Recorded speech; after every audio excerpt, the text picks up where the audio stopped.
Hey, this is Steph Amit. Welcome to my Exorcism.io series. In this video, I'll be working through the space age exercise from the Exorcism.io JavaScript track. So in the space age exercise, we will be given an age in seconds and a planet.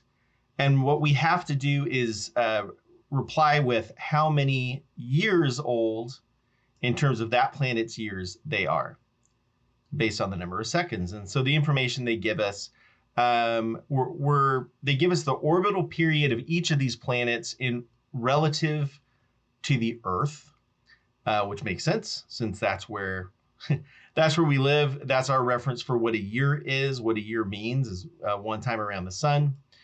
365.25 Earth days, or 31,557,600 seconds. So we can take our seconds to an Earth year, and then Earth year to however many years on the planet that they are looking for. So let me go ahead and grab this.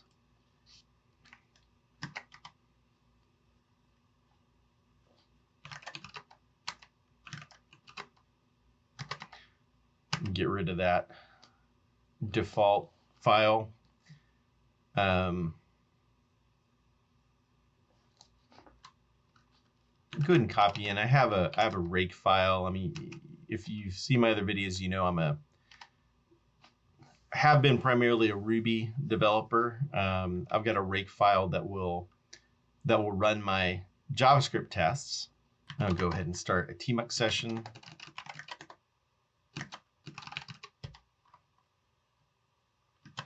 Open up the test file, see what we're looking at here.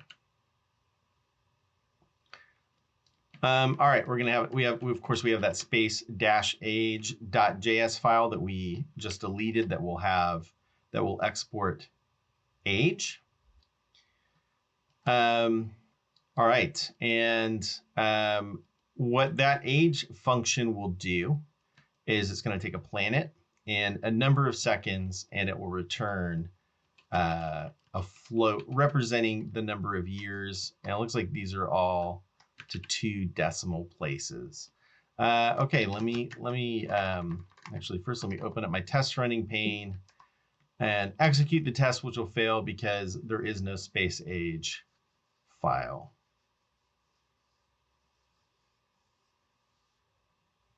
Yep, the import failed because they can't find that module. So let's go ahead and recreate that. And I'm going to swap my panes and go ahead and export my constant age so that we can get past that error. And I'm not going to fill these in yet very much because I want to let the test guide me as much as possible.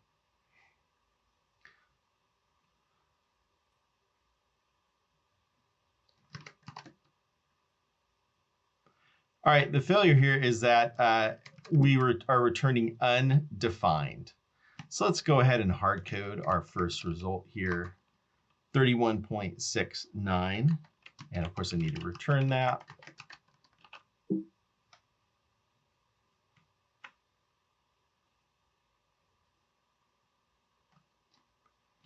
And it passes. All right, so usually at this point, what I would do is move on to the next test, but and force that to drive out the implementation. But 2 things are changing for this test. One is the planet changes, but also the number of seconds changes. And so that's going to force me to implement really 2 things.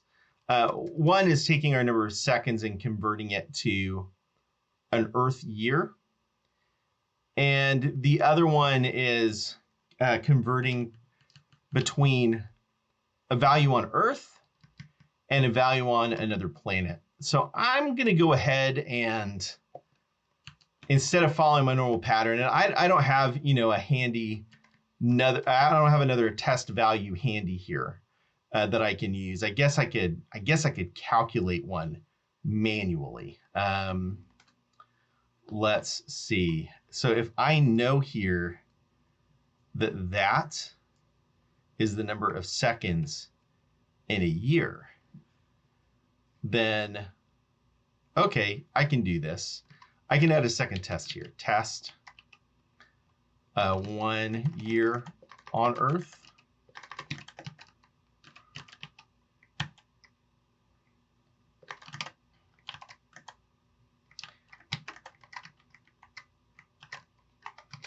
And so this test, I'm going to expect age, Earth, that number to equal 1.0. I'm going to replace these with underscores, which I think I can do in JavaScript, can't I? All right, what's going on here? Nothing. It's good. We're happy.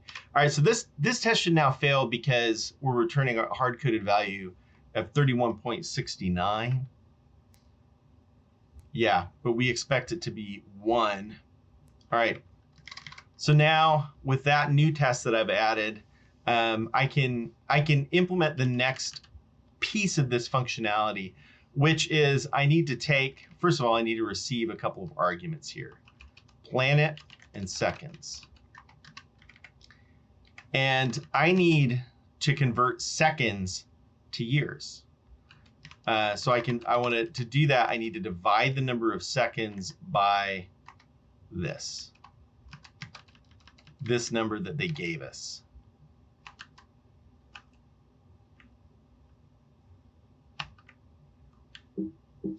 And I need to convert that to a float. And the way I'm going to do that, let's see.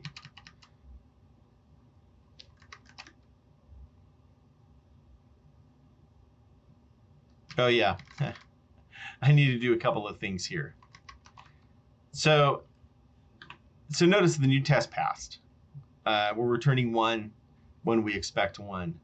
But, oh, we don't have to convert it to a float. I guess the division does that automatically. Is that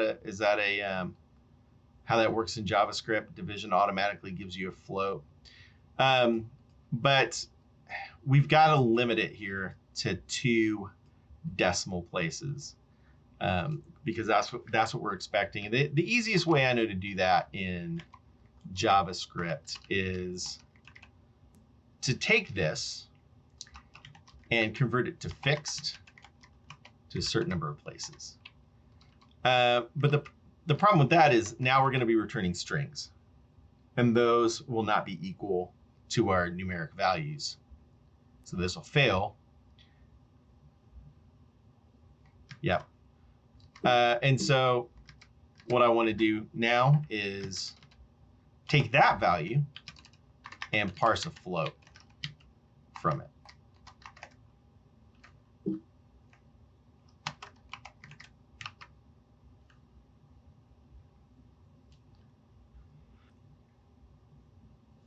Ta-da! Okay, don't worry about how ugly this line is getting, because I will refactor this into something clean and readable by the time I'm done. Okay, so the next thing we need to do here is start handling other planets besides Earth. So let me start with this Mercury test here. This will fail because I'm going to return whatever the value is of that number of seconds in years on Earth, and without translating it to Mercury. And so we'll need to do that. So yeah, this failed. And so what I want to do here is I want to start building up. So, okay, so I need to take this value, which represents an Earth year, the number of seconds in an Earth year, and divide that whole thing by whatever the orbital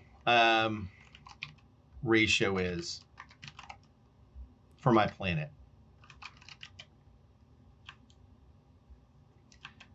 Now, I just made that up. Orbital ratio doesn't exist. So I'm going to go ahead and let's see.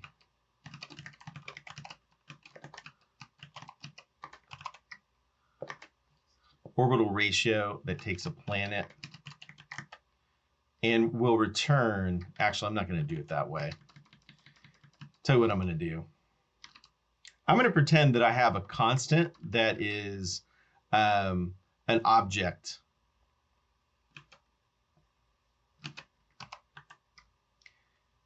And the keys of which or has properties of our planets.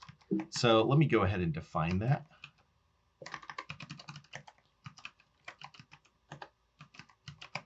And actually, I want it to be orbital ratios.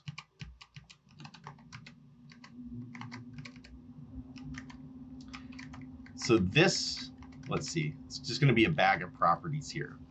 And what they will be is the keys or the property names will be the planet names. And the values will be these orbital periods in Earth years. So I need right now Mercury and I need Earth, which will be 1. And let's see, that I think will get us back to a passing state. By the way, my JavaScript is really rusty here. I was super early with JavaScript and got really, really good. But my JavaScript is, a decade, more than a decade out of date. So I'm playing catch up on, the things that have happened recently. I mean, I've done some ES6 and I've done some React Native and some React, but it's just kind of rusty. I don't use it every day. So hopefully where I go with this will make sense to you. And I think it'll be good JavaScript when I'm done. I think it'll be idiomatic and also just hopefully good, clean code. But my journey between here and there might be a little bit messy because I don't have everything on the tip of my tongue like I do, for instance, if you're watching my Ruby videos. And one of the things I want you to see is that that's okay. So if you're just learning JavaScript or you're just learning how to program and you don't have everything on the tip of your tongue or at the tip of your fingers, that's okay. I'm a very senior developer and I have to look things up or I try stuff because it's like, well, this is how I do this all the time in Ruby. Is this how it works in JavaScript? I can't remember exactly. And so I just try it. And what's the worst thing that can happen is like, oh, that was wrong. That doesn't work. Let me look it up and let me see. I know I want to do something like this. And so, yeah, that's fine. You're never going to have all the documentation memorized and that's okay. So let's see. So I've got Mercury and Earth working. Let's try Venus. Of course, it'll fail because we don't have Venus in our orbital ratios yet. Yeah, so the error we get in this case is not a number, which is not the most helpful error here, but you and I know what it is because we're building this out together. So let me copy this.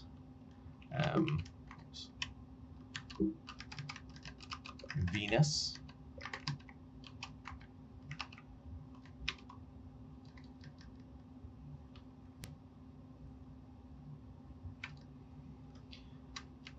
Mars, same thing. Let's go ahead and go grab this now while the tests are running. Come back and watch it fail with that same not a number. Not a number. All right, so now Mars will pass. All right, Jupiter, same deal. Grab the ratio here. Not a number. And now it will pass. Sorry, this is kind of the boring part. Go ahead and grab that. That passed. Saturn will, of course, fail until I add that. So, I've been doing TDD for a long time, and there are certain things that there's a comfort that it gives me, but there are certain things that make me uncomfortable. And so there's a reason why I'm not just filling this whole list out and then just running all the tests. I am uncomfortable if I don't see a test fail before I see it pass. If I don't see red, I don't want to see green. Because if I just go from green to green, I just don't have the same confidence that I changed anything of significance. Like, did I really change something? Did that make any difference? And so if I'm like just doing regular coding and I make a change and it just worked, I will often go and break something. I'll either change a value in the test or go and deliberately change something in the code to see it break, to see a broken test that I can then fix. And then I know, okay, that change that I made actually made this code work and actually made this test pass. It's one of the little quirks of doing this. But it also allows me to have great confidence in my code. Not a number. All right. Uranus.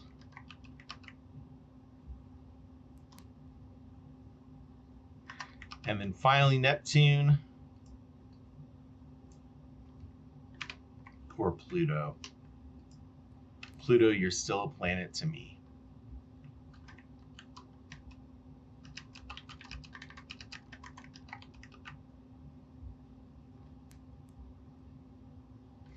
All right, that's all of our tests passing. So, this is the functionality we need. This code works. But that's never where you want to stop. I do two things when I do these exercises. I make the code pass, and then I make it maintainable. I want to leave something that I would be happy to come back to. And so I'm going to refactor this now. And there are some maybe a couple easy things here I can grab. And then I want to just do something to make this make sense. Because if I come back here in 6 months when I've forgotten all the context I have in my head right now, and I see this line with all these levels, like look how many levels of nesting we've got here in these parentheses. This isn't going to make any sense to me. It's like, what is this number? Why am I dividing seconds by this number? And then the orbital ratios, I kind of get that. So yeah, I'm going to start giving things names here and just making it a little easier to understand. I think I'll create a class and with some state and start breaking this apart. So actually the first thing I'm going to do real quick is I want to take this. This is what we call a magic number. It's a code smell. You see a bare number in here. If somebody else coming in here looking at this, they're not going to know what that number is. I mean, they might be able to untangle this equation and figure out, oh, well, so we're converting seconds to years. I see what that is, but maybe not. And so I'm gonna give it a name. I'm gonna put it in a constant called Earth year in seconds. All right, does that surprise you, the length of that name? Does that seem too long to you? I'll tell you what it is. It's explicit. Now I know exactly what that is. Earth year in seconds. I don't have to guess anymore what this is. So if I'm dividing seconds by Earth year in seconds, oh, well, I can immediately tell that I'm converting my seconds to an Earth number of Earth years. And then, here a little bit less crucial, but places, I guess. Maybe there's a better name for that. 2 places, decimal places maybe. That's how many we want in the answer that we return. All right. So next, and so the way that I like to work sometimes is I like to write the code that I wish that I had, and go fill it in and go make it so. And so really what I wish was I wish that I had a space age class that I could instantiate and ask with a planet in seconds and ask it for its age, like this. Sorry. With a planet in seconds and ask for its age, just like that. In order to get from here to there, let's see. I'm going to go ahead and have to create my class, space age, and create a constructor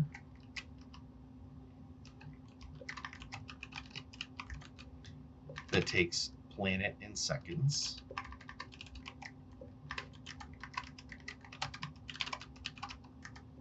And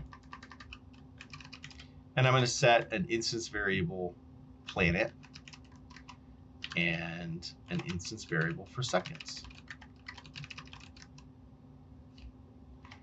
And then the other piece that I'm missing here is I need to create an age function or an age method here for my class that will return. Actually, I'll just paste in. Okay, hang on. For now, I'm just going to paste this in.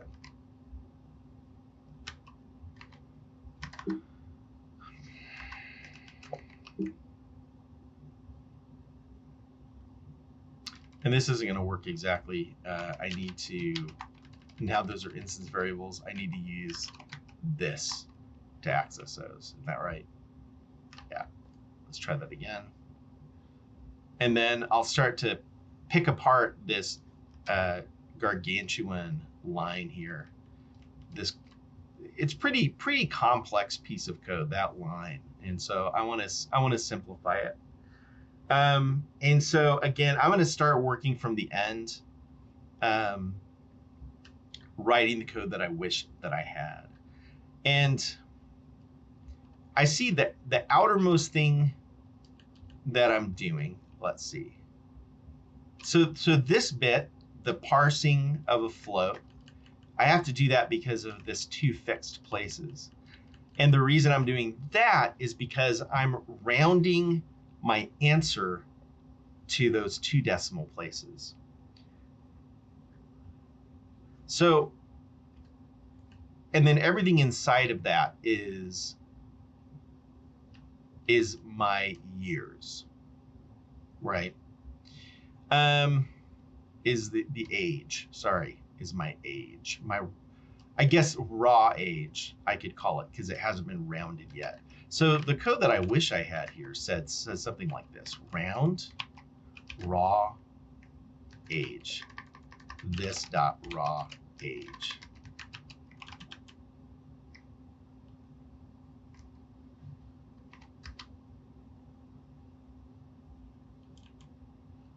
So that's two functions that I don't have there. I guess what I can do, let me go ahead and make raw age first. And I don't want this outermost bit. And I don't want this bit. All I want to do is take this, okay, get my Earth years and divide it by the orbital ratios. That's what I want to do. And then round will take years and return. So what was all that bit? Parse float years to fixed places. This dot round.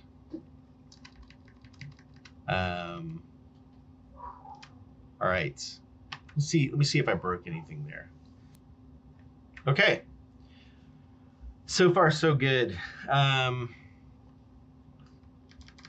right, so this bit, let me pull this apart. This is my Earth years, so I'm going to call it that. Earth years.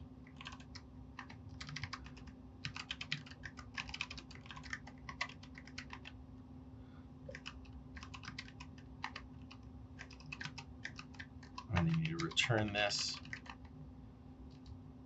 and I can delete that. I'm going to return this dot seconds divided by Earth year. In seconds, that is Earth years.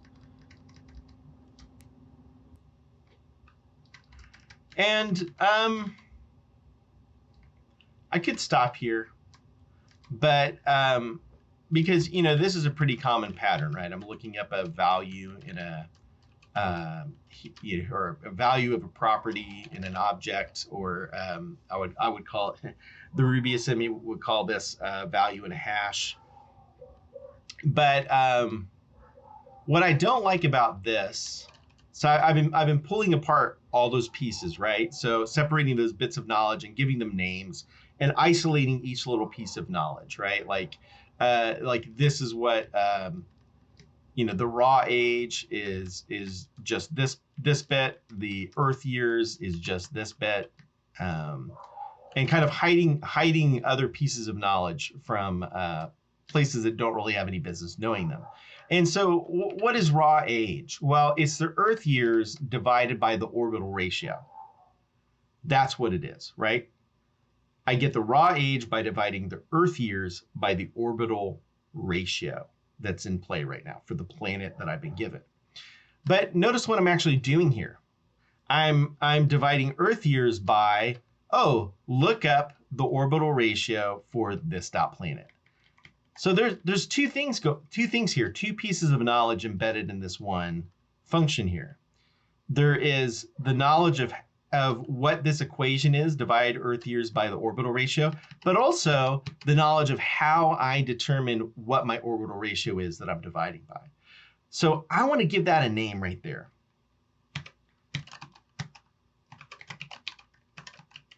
Just like I did everything else. So even though it's just a simple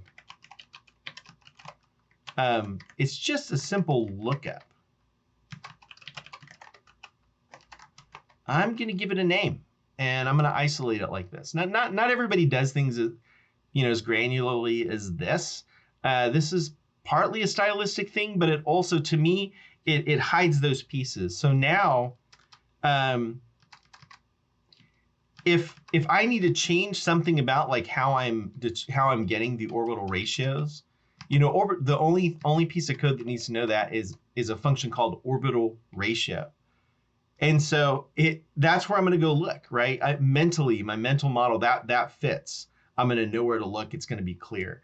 Rather than, I need to go to raw age. It's like, why would I go to raw age to change how I find the orbital ratio?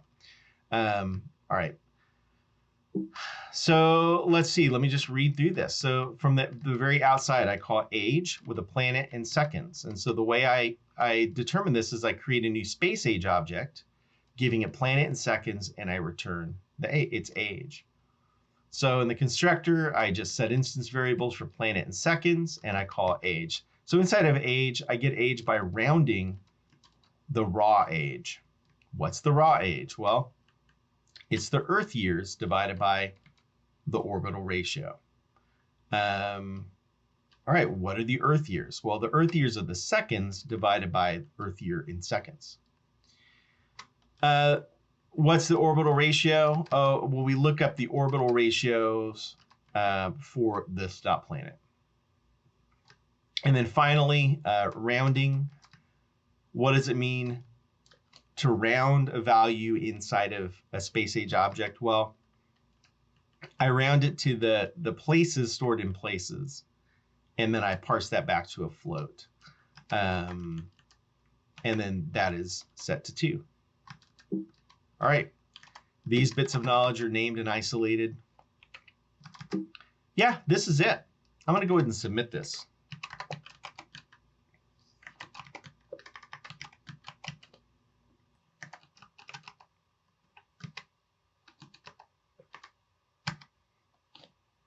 All right, thanks for watching. Thanks for sticking around to the end.